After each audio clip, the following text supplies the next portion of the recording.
నమస్తే, welcome to I dream. మనతో పాటు ఉన్నారు ప్రముఖ senior gynaecologist doctor Velanki Janaki గారు. ఈరోజు వారితో మాట్లాడదాం. నమస్తే మేడం. నమస్తే అమ్మా. మేడం, ప్రెగ్నెన్సీ టైంలో చాలా మందికి షుగర్ అనేది అటాక్ అవుతూ ఉంటుంది.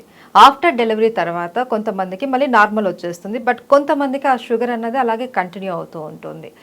ఎందుకు ఇలా జరుగుతుంది? చాలా మంచి ప్రశ్న అమ్మా. యాక్చువల్గా ప్రెగ్నెన్సీ ఈజ్ ఏ డయాబెటోజెనిక్ కండిషన్ అని మాకు పుస్తకంలో ఫస్ట్ వాక్యం అదే రాసి ఉంటుంది. అంటే ప్రెగ్నెన్సీ స్ట్రెస్ అమ్మ. ప్రెగ్నెన్సీలో మనకి షుగర్ వచ్చే రకరకాల హార్మోన్స్ మావిలో నుంచి ప్రొడ్యూస్ అవుతాయి. ఓకే. సో చాలా ఎఫెక్ట్స్ ఉంటాయి అన్నమాట. అంటే సాధారణంగా ఒక మనిషి ఒక పదార్థం సేవిస్తే అది గ్లూకోజ్గా మారుతుంది, లేదా కొన్ని ప్రోటీన్ కూడా తీసుకుంటే కొంచెం ప్రోటీన్ కూడా సింథసైజ్ అవుతుంది, ఇంకా ఎక్కువైపోతే ఫ్యాట్గా మారుతుంది. ఇది మనకు తెలిసిన రీతి. కానీ ప్రెగ్నెన్సీలో ఒక స్టెప్ స్కిప్ చేస్తుంది. నేను ప్రతిరోజు మా స్టూడెంట్స్ని అడుగుతూ ఉంటాను, ఏమిటి అసలు ఈ మెటబాలిజమ్స్ ఏమిటి, మీరు అర్థం ఏం చేసుకున్నారని. అందుకని దీన్ని యాక్సలరేటెడ్ స్టార్వేషన్ అంటారు. అంటే ఎట్లా అంటే మీకు ఈ మధ్యలో ఉన్న ప్రోటీన్ అనేది లేకుండా ఇక్కడ గ్లూకోజెనిసిస్లో నుంచి సడన్గా కీటోజెనిసిస్లోకి స్కిప్ అయిపోద్ది. బయోకెమిస్ట్రీ మన సెల్యులార్ లెవెల్లో అలా జరుగుతూ ఉంటుంది. ఓకే. అంటే ఏమి తినకపోతే జరిగేది మనకి గ్లూకోజ్ అయిపోయిన వెంటనే ప్రోటీన్ నుంచి తీసుకోకుండా డైరెక్ట్గా కీటోసిస్లో నుంచి అంటే ఫ్యాట్స్ నుంచి తీసుకుంటుంది. ఇది యాక్సలరేటెడ్ స్టార్వేషన్. అది ఏమి తిననప్పుడు. స్టార్వేషన్ అంటే ఏం తినలేదని కదా. అలాగే ఫెడ్ స్టేట్ అంటే తిన్నాక. ప్రెగ్నెన్సీలో ఏమవుతుంది, ఫెసిలిటేటెడ్ ఎనబాలిజం అంటారు. అంటే ఇందులో కూడా అంతే, ఈ స్టెప్ స్కిప్ అయిపోతుంది. అంటే ఏమైనా తిన్న తర్వాత మనకి ఏమవుతుంది, జనరల్గా గ్లూకోజ్గా మారుతుంది, ఎనర్జీగా ఖర్చు పెడతాము, తర్వాత క్యాలరీస్ మారుతాయి, మనం వాడుకుంటాము, తర్వాత ప్రోటీన్గా మారుతుంది, మన మజిల్ ఇవన్నీ బిల్డ్ చేసుకుంటాము. ఆ తర్వాత ఏమవుతుంది, ఇంకా ఎక్స్ట్రెస్ అయిపోతే ఫ్యాట్గా మారుతుంది. కానీ ఇలా కాదు, ఫెడ్ స్టేట్లో కూడా స్టెప్ స్కిప్ అయిపోతుంది. సో ఇదంతా దేనికి సంకేతం, ఒక షుగర్ వచ్చేదానికి సంకేతం.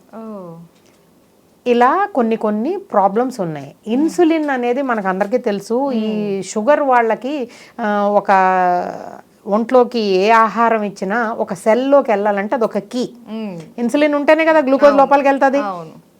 ఇన్సులినేజ్ అని ఒక ఎంజైమ్ ఉంది.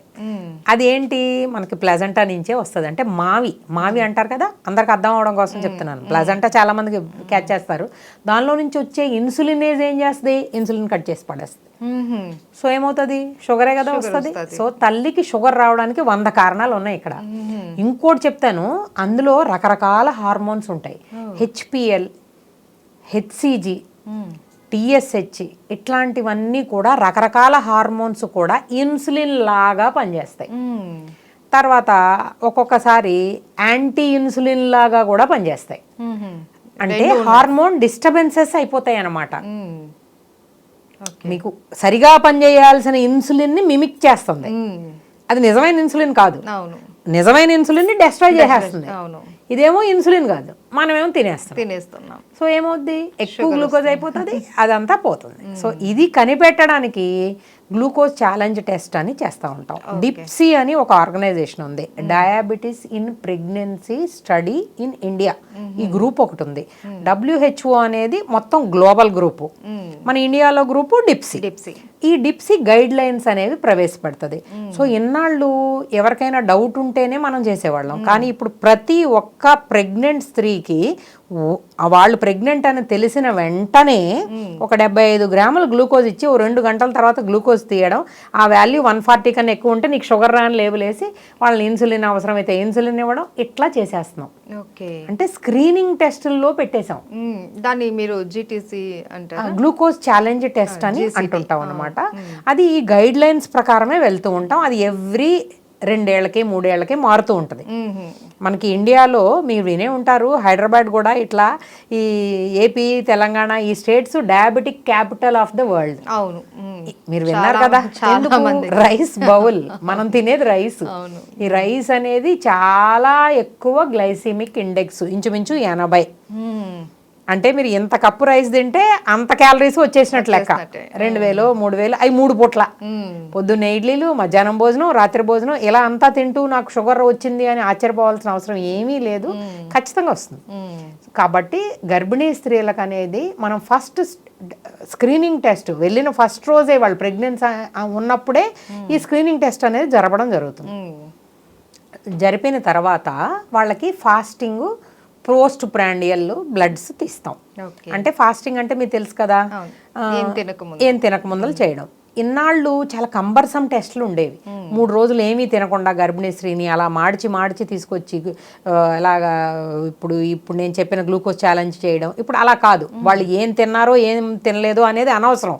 ఆ మనిషి రాగానే మనం వెంటనే ఈ రకంగా గ్లూకోజ్ ఛాలెంజ్ టెస్ట్, అది 50 గ్రాములు అవచ్చు, 75 గ్రాములు, ఎప్పటికప్పుడు మారుతూ ఉంటాయి. ఎప్పటికప్పుడు ఏ ఇయర్కి ఆ ఇయర్ గైడ్ లైన్ చూసుకుని చేసుకోవడమే. చేసి ఎంత ఉందని, ఎవరికైనా 200 మిల్లీగ్రామ్ పర్ డెసిలీటర్ దాటిందంటే వాళ్ళు డయాబెటిక్. వాళ్ళు డైరెక్ట్గా ఇన్సులిన్ మీదకి తీసుకెళ్ళిపోవడమే. ఏంటి మేడం మరి దానికి సొల్యూషన్ ఏంటి? అంటే ఆఫ్టర్ డెలివరీ తర్వాత కూడా ఇది కంటిన్యూ అవుతుందా? అది చెప్తాను. ఇన్సులిన్ డిపెండెంట్ డయాబెటీస్ అనే వాళ్ళకి వాళ్ళు ఆల్రెడీ వాళ్ళు బార్డర్ లైన్లో ఉండుంటారు. ఈ ప్రెగ్నెన్సీ అనే స్ట్రెస్ కారణంగా, నేను ఇందాక చెప్పిన కారణాల కారణంగా డయాబెటిక్ అయిపోయి ఉంటారు. ఓకే. ఆ డయాబెటిక్ అయిపోయిన వాళ్ళకి ఆల్రెడీ ఈ బ్లడ్ షుగర్స్ 200 క్రాస్ అయిపోయినాయి. వాళ్ళని ఇన్సులిన్ మీద పెట్టాలి. సాధారణంగా ఏంటంటే ఒక ప్రెగ్నెన్సీ వచ్చి షుగర్ వచ్చినా దాన్ని జెస్టేషనల్ డయాబెటీస్ మెలిట్, జీడిఎం అంటారు. జీడిఎం అంటే గర్భిణీ టైంలోనే షుగర్ వచ్చిందని. గర్భిణీ అయిపోయాక 6 వారాలు అయిపోయాక పోతుంది. కానీ ఈ 200 దాటిన వాళ్ళకి ఇన్సులిన్ డిపెండెంట్ డయాబెటీస్ వాళ్ళకి అలాగే ఉంటుంది. 6 వారాలకు మళ్ళీ టెస్టులు చేస్తాం. జీటీటీ అంటారు కదా, జీటీటీ అనే టెస్ట్ ఫాస్టింగ్ చేస్తాము. 1 అవర్కి 2 అవర్స్కి చేస్తాం. అదే టైంలో యూరిన్ కూడా కలెక్ట్ చేస్తాం. సో ఈ వాల్యూస్ అనేవి లెవెల్స్ ఉంటాయి. వాళ్ళకి క్రాస్ అయినప్పుడు వాళ్ళకి షుగర్ ఉంది అని తెలిసిపోతుంది. వాళ్ళకి ఇన్సులిన్ తీసుకోవాల్సిన అవసరం కూడా ఉంటుంది అనమాట. ప్రెగ్నెన్సీలో ఇది ఒక విచిత్రం జరిగింది గత 10 ఏళ్లుగా. ఏంటంటే ఓరల్ మెడిసిన్ కూడా పెడుతున్నాం ఈ మధ్య. ఇన్నాళ్ళు ఓరల్ పెట్టేవాళ్ళం కాదు. ఇస్తే డైటరీ హై ఫైబర్ ఉన్నది కానీ ఏదైనా ఇవ్వడం, పూర్తిగా రైస్ అనేది మాన్పించేయడం, వాళ్ళకి జోవార్ మీద కన్వర్ట్ చేసి ఇలా చేసేవాళ్ళం. Diet, insulin.